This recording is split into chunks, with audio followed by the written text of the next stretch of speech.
Bienvenidos, hijos del fuego eterno, al lugar donde la verdad y la magia se encuentran. Salve, buscadores del sol negro, preparaos para adentrarnos en un nuevo misterio.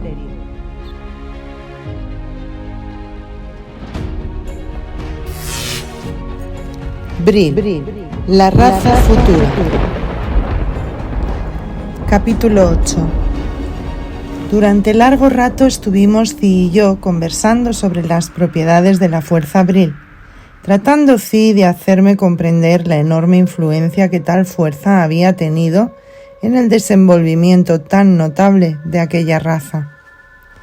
Zi me preguntó si en el mundo de donde yo venía no se sabía que las facultades mentales pueden ser agudizadas a un grado desconocido en estado de vigilia, de trance y telepatía, en los cuales los pensamientos de un cerebro pueden ser transmitidos a otro y de esta manera establecer un intercambio rápido de conocimientos. Repliqué que se hablaba entre nosotros de tales casos de trance y telepatía, que yo mismo había oído mucho sobre ello y había presenciado algo del modo de proceder al provocarlos artificialmente en experimentos de clarividencia mesmérica. Añadí que tales prácticas habían caído en desuso y descrédito, a causa en parte de los torpes engaños que en ellas se cometían y en parte debido a que aún en casos en los que los efectos sobre ciertos sujetos de constitución anormal eran genuinos, tales efectos, examinados y analizados seriamente, resultaban decepcionantes y no se podía tener confianza en ellos como verdad sistemática o para fines prácticos. En cambio, resultaban perjudiciales para las personas crédulas por las supersticiones a que daban origen. Zi escuchó mis argumentos con muy benévola atención y dijo que casos similares de abuso y credulidad había ella comprobado en su experiencia científica en los preliminares de tales conocimientos, y mientras las propiedades del Brill fueron mal comprendidas, pero se reservó dar mayores explicaciones sobre el tema para cuando estuviera yo mejor preparado para emprender tal estudio.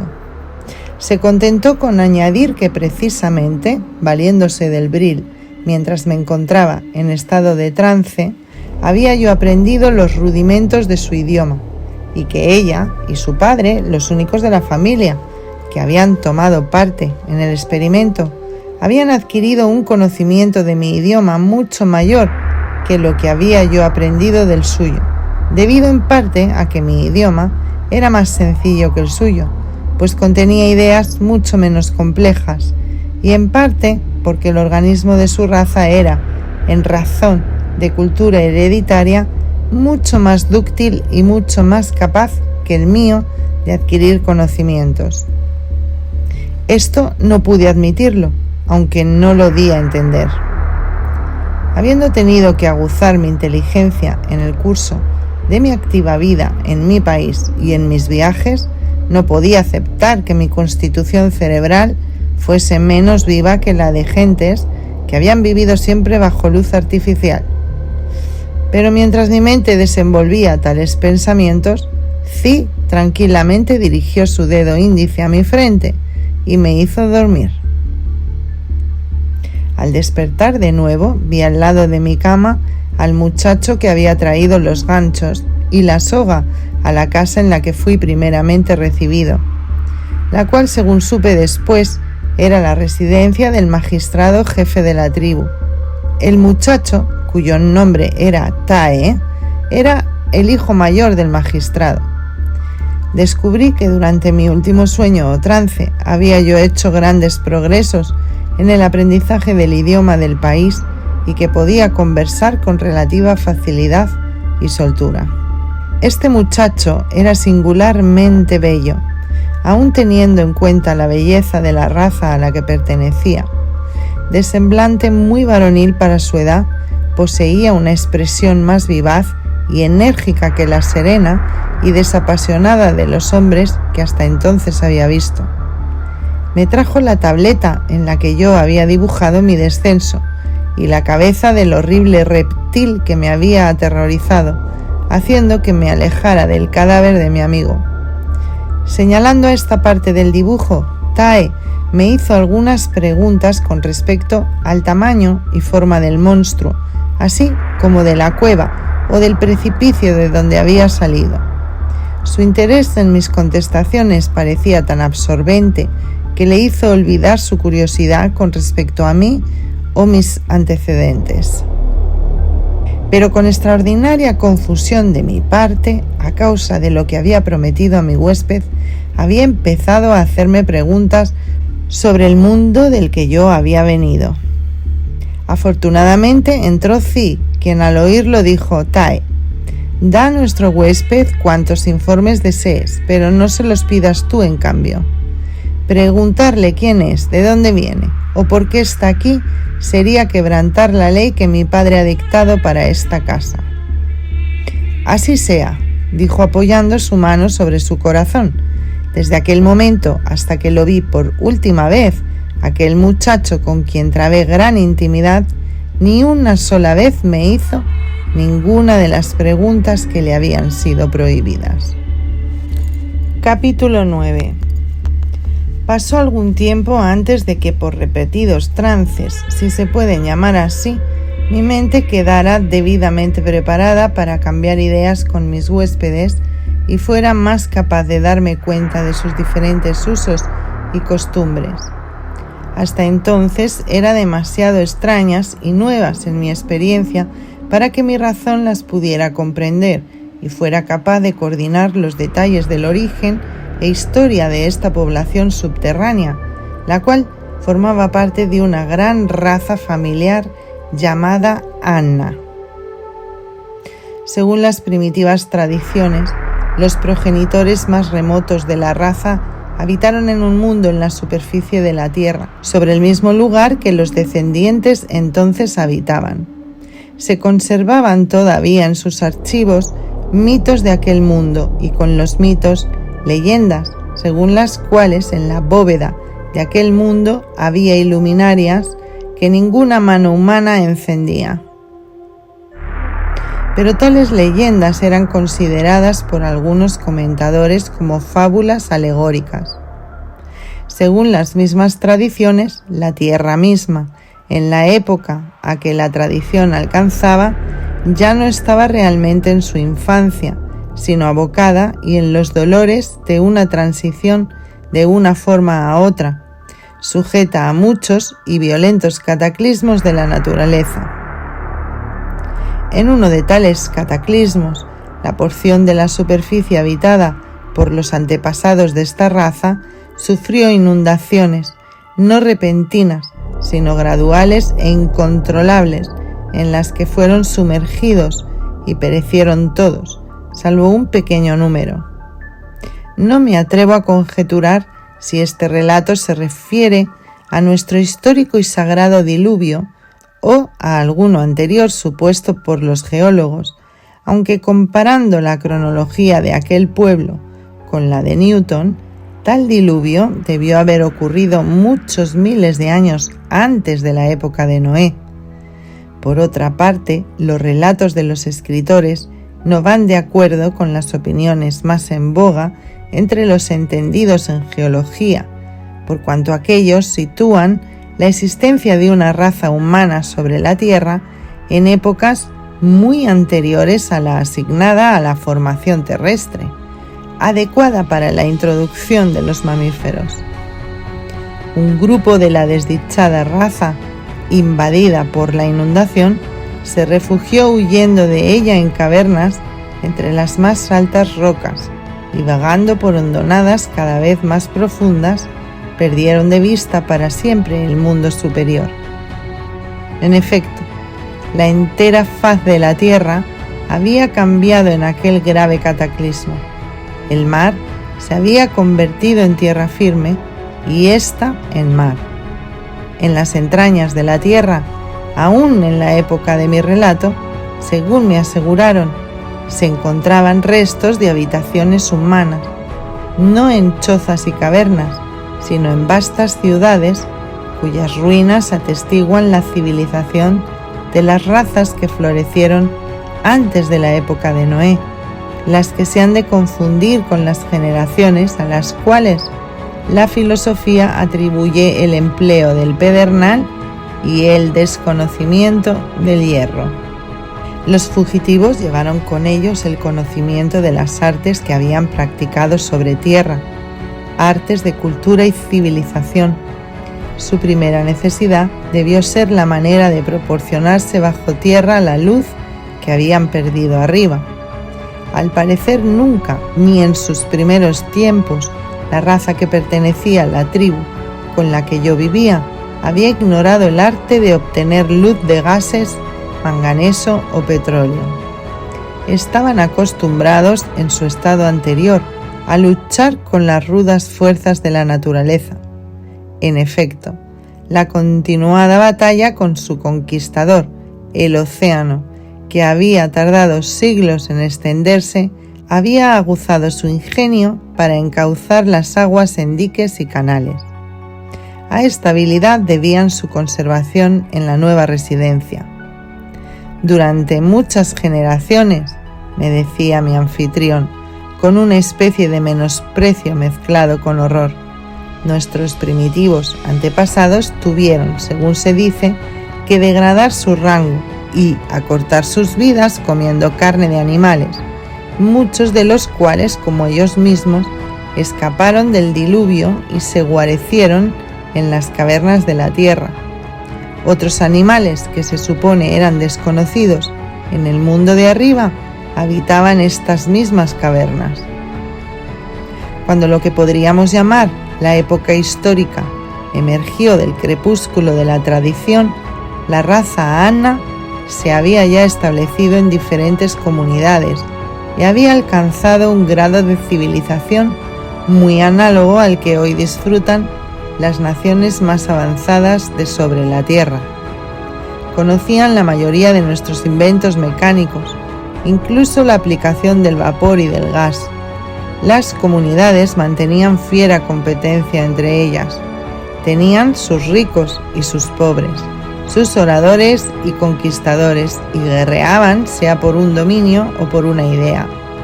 Aunque diversos estados reconocían varias formas de gobierno, empezaban a preponderar las instituciones liberales. El poder e influencia de las asambleas populares crecía. Las repúblicas pronto se generalizaron. La democracia, a la que los políticos europeos más inteligentes aspiran como meta final del progreso político. Este sistema aún prevalecía en la época de mi relato en algunas razas subterráneas, consideradas con desprecio como bárbaras por la más avanzada comunidad de los Ana, a la que pertenecía la familia con la cual yo vivía, pero se la consideraba como uno de los más crudos e ignorantes experimentos de la infancia de la ciencia política. Era la época del odio y de la envidia, de fieras pasiones, de cambios sociales constantes más o menos violentos, de lucha de clases, de guerra entre Estado y Estado. Esta fase de la sociedad, no obstante, duró algunas edades y terminó, finalmente, a lo menos entre las poblaciones más nobles y más intelectuales, gracias al gradual descubrimiento de las potencias latentes almacenadas en el omnicompenetrante fluido que ellos denominaron Vril. Según las explicaciones que me daba Zi, la cual, como erudita profesora del Colegio de Sabios, había estudiado tales cuestiones más diligentemente que los demás miembros de la familia de mi anfitrión, tal fluido es susceptible de ser obtenido de toda clase de materia, animada o inanimada, y convertido en un poderoso agente. Puede destruir como el rayo. En cambio, aplicado diferentemente, puede restablecer y vigorizar la vida, curar y preservar. Se valen del mismo para curar las enfermedades, o mejor dicho, para ayudar al organismo físico a restablecer el equilibrio de sus poderes naturales, y por consiguiente a curarse por sí mismo. Por medio del mismo agente atraviesan las sustancias más sólidas y abren valles al cultivo a través de las formaciones rocosas de su subterránea inmensidad. Del mismo extraen la luz que les proporcionan sus lámparas, la que es más fija, suave y saludable que la obtenida de las sustancias inflamables que utilizaban antiguamente. Pero los efectos de este descubrimiento de los medios para dirigir la fuerza terrible de Brill se dejaron sentir más particularmente en las relaciones político-sociales. A medida que tales efectos fueron conocidos y hábilmente dirigidos, la guerra entre los conocedores de Brill cesó, por la sencilla razón de que desarrollaron el arte de destrucción a tal grado de perfeccionamiento que anularon toda superioridad en número, disciplina y estrategia militar. El fuego, concentrado en el hueco de una varilla manejada por la mano de un niño, era capaz de abatir la más resistente fortaleza y abrir su camino incendiario desde la vanguardia a la retaguardia de los ejércitos. Si un ejército se enfrentaba con otro y ambos dominaban tal agente, no podía ocurrir otra cosa que la aniquilación mutua. Por tanto, los días de guerra habían pasado. El hombre estaba tan a merced del hombre, puesto que si querían se podían destruir en un instante, que desapareció toda noción de gobierno por la fuerza y se anularon todos los sistemas políticos y formas de ley. Solo por la fuerza se pueden mantener unidas vastas comunidades dispersas en grandes extensiones del espacio, pero con tal agente ya no existía la necesidad de luchar por la propia conservación, ni había necesidad de engrandecerse para que un Estado pudiese predominar sobre otro. Los descubridores de Brill, por tanto, en el transcurso de varias generaciones, se dividieron pacíficamente en comunidades de población moderada. La tribu en la que yo había caído estaba limitada a 12.000 familias. Cada tribu ocupaba una extensión de territorio suficiente para satisfacer todas sus necesidades. A determinados periodos, la población sobrante se separaba para formar otras tribus. Aparentemente no había necesidad de selección alguna de los emigrantes, porque había siempre voluntarios en número suficiente para marchar. Estos estados subdivididos pertenecían todos a una vasta familia general. Hablaban el mismo idioma, aunque tenían dialectos ligeramente diferentes. Se casaban entre sí, conservaban las mismas leyes y costumbres generales. El conocimiento de la energía Brill constituía vínculo muy fuerte entre aquellas comunidades. La palabra Brill era sinónimo de civilización y Brillia significaba naciones civilizadas, nombre común por el cual las comunidades que utilizaban tal agente se distinguían de las que estaban todavía en estado de barbarie. El gobierno de la tribu Brillia que nos ocupa era aparentemente muy complicado, pero en realidad era muy sencillo. Estaba basado en el principio, admitido en teoría, aunque poco practicado, sobre la Tierra, de que el objeto de todos los sistemas de pensamiento filosófico tienden a alcanzar la unidad o el ascenso a través de todos los laberintos intermedios hacia la simplicidad de una única causa primera o principio. Así, en política, hasta los escritores republicanos coinciden en que una benevolente autocracia aseguraría la mejor administración si ofreciera suficientes garantías de continuidad o contra el gradual abuso de los poderes a ella acordados. En consecuencia, la comunidad a que nos referimos elegía un único supremo magistrado, al que titulaban Tur.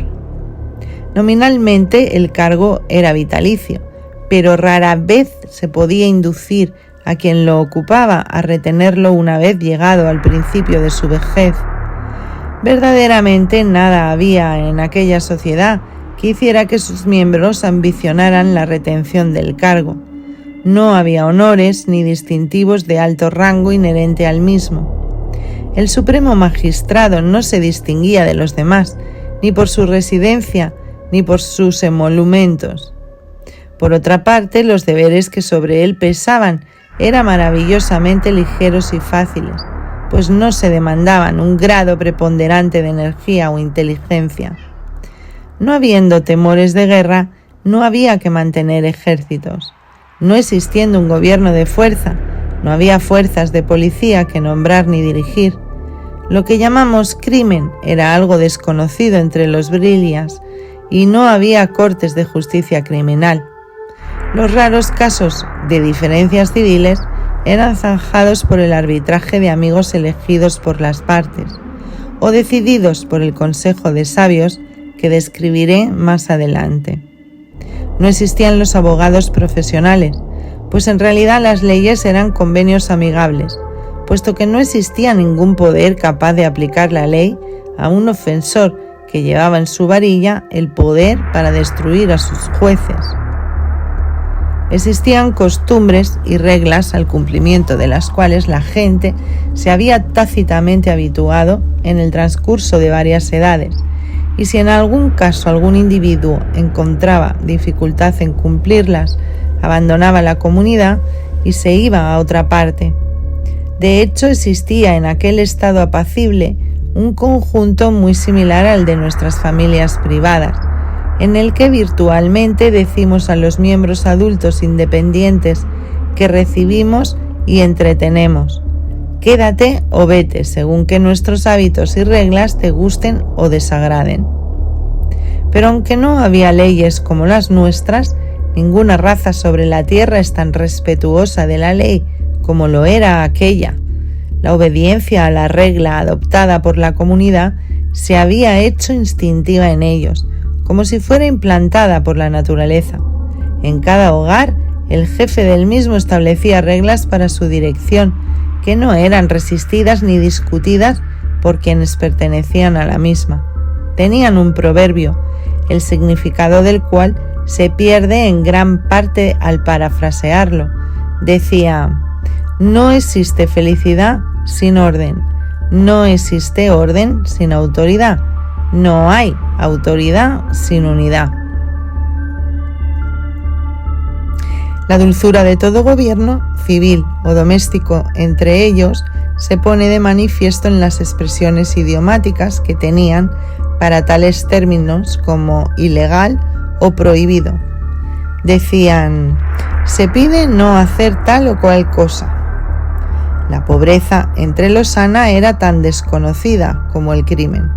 No es que la propiedad fuera en común o que todos fueran iguales en la extensión de sus posesiones o en las dimensiones y lujo de sus moradas, sino que como no existía diferencia en rango o posición entre los grados de riqueza o en la elección de las ocupaciones, cada uno seguía sus propias inclinaciones, sin despertar envidias o rivalidades.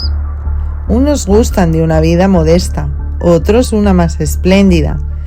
Cada cual es feliz a su manera.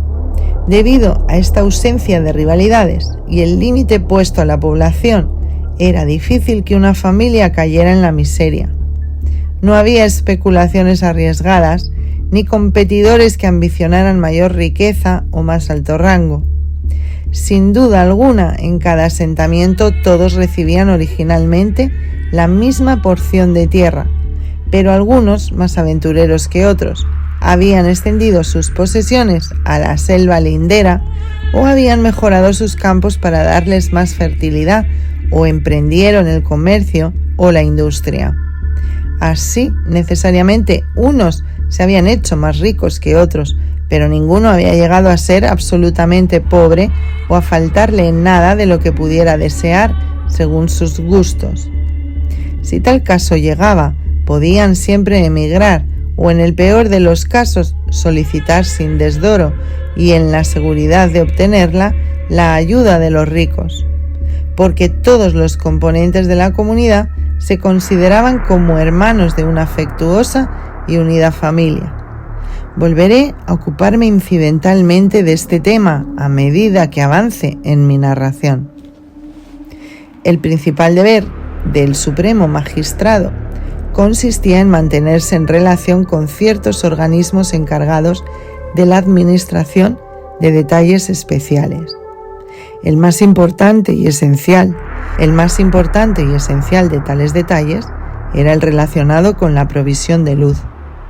De este departamento, mi anfitrión, Aflin, era el jefe. Otro departamento que podríamos llamar de relaciones exteriores se relacionaba con los diversos estados vecinos, mayormente para enterarse de todos los nuevos inventos. Otro departamento estaba dedicado a tales o nuevos inventos y a los perfeccionamientos de la maquinaria sometida a prueba. Dependiente del departamento últimamente nombrado estaba el Colegio de Sabios, cuyos miembros eran principalmente los ana viudos y sin hijos o las muchachas solteras. De estas, Zi era una de las más activas, y si entre aquella gente se reconocía lo que llamamos distinción o renombre, reconocimiento que, como veremos más adelante, no existía, Zi era una de las más renombradas y distinguidas. Eran las mujeres profesoras de este colegio las que estudiaban las materias de menos aplicación a la vida práctica, tales como filosofía puramente especulativa, historia de tiempos remotos y ciencias tales como entomología, conquiliología, etc.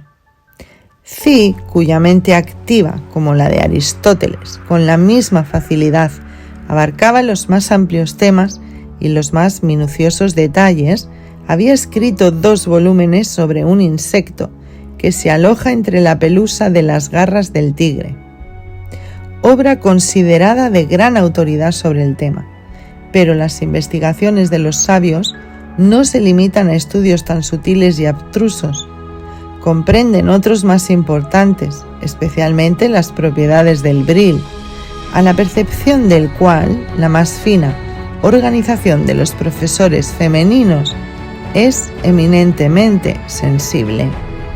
De este colegio escoge el Tur o Supremo Magistrado los consejeros, limitados a 3 en los raros casos en que la novedad de un acontecimiento o circunstancia dificulta su propio juicio. Existen otros departamentos de menor importancia, pero todos son llevados con tanto sigilo y quietud que desaparece toda evidencia de gobierno, y el orden social es tan regular y sin incidencias como si fuese una ley de la naturaleza. La maquinaria se emplea en medida inconcebible en todas las operaciones del trabajo, dentro y fuera de los edificios, y la mejora del rendimiento de los mecanismos es el principal e incesante cometido de la administración. No existe la clase de jornaleros o sirvientes, sino que los necesarios para ayudar a manejar la maquinaria se escogen entre los jóvenes y niños, desde que dejan el cuidado materno hasta la edad matrimonial, que es a los 16 años para las GA, mujeres, y 20 para los ANA, hombres. Estos jóvenes están organizados en grupos y secciones bajo sus propios jefes. Cada uno sigue sus propias inclinaciones o aquello para lo que se siente mejor adaptado. Algunos se inclinan a las artes manuales, otros a la agricultura, otros a las labores domésticas y algunos a los únicos servicios peligrosos, a fin de proteger a la población de los riesgos a que está expuesta. Los únicos peligros que amenazan a la tribu son, en primer lugar, los temblores ocasionales de la tierra, las erupciones de fuego y agua, las tormentas de vientos subterráneos y escapes de gases. En los confines del dominio y en todos los lugares susceptibles de que se produzcan tales peligros, Tienen guardas que se pueden comunicar telegráficamente con el local en que constantemente se encuentran sabios de guardia. Estos se turnan. Los citados guardias se eligen entre los jóvenes de mayor edad, próximos a la pubertad, elección que se basa en el principio de que a tal edad la observación es más aguda y las fuerzas están más alerta que en ninguna otra. El segundo servicio peligroso, menos grave, es la destrucción de todas las criaturas peligrosas para la vida o la cultura y hasta la comodidad de la raza Ana. De estas, la más formidable son los inmensos reptiles, de los cuales se conservan reliquias antediluvianas en nuestros museos, y ciertas especies aladas gigantescas, mitad ave y mitad reptil. Estos, junto con los animales salvajes menores, equivalentes a nuestros tigres o serpientes venenosas, son cazados y destruidos por los más jóvenes, pues según Losana, para tal empresa se requiere no tener piedad, y los muchachos cuanto más jóvenes, más sin piedad destruyen. Hay otra clase de animales para cuya destrucción hay que aplicar cierto discernimiento y para lo cual se eligen los muchachos de edad intermedia. Son los animales que no amenazan la vida del hombre, pero que destruyen el producto de su trabajo. Variedades del alce o ciervo y de un animal más pequeño muy parecido a nuestro conejo, aunque infinitamente más destructivo de las cosechas y más sagaz en sus depredaciones. El primer deber de los niños elegidos, en este caso, es procurar domesticar a los más inteligentes de tales animales, enseñándoles a respetar los límites marcados de la misma manera que se enseña a los perros a respetar la despensa o a cuidar la propiedad de su amo. Únicamente se destruye a los animales de esta clase que resultan indomables. Nunca se matan animales para alimento o por sport, pero tampoco se salva a los que sean indomables o peligrosos para Losana. Simultáneamente con estos servicios y tareas físicas va la educación mental de los muchachos, hasta el término de la edad juvenil. Es costumbre general que después sigan un curso de instrucción en el Colegio de Sabios, en el cual, además de los estudios más generales, el pupilo recibe lecciones especiales, según la vocación o dirección de su intelecto que él mismo elige. Algunos, no obstante, prefieren invertir este periodo de prueba, viajando y emigran o se establecen enseguida en el campo o en el comercio. No se ponen restricciones a las inclinaciones individuales.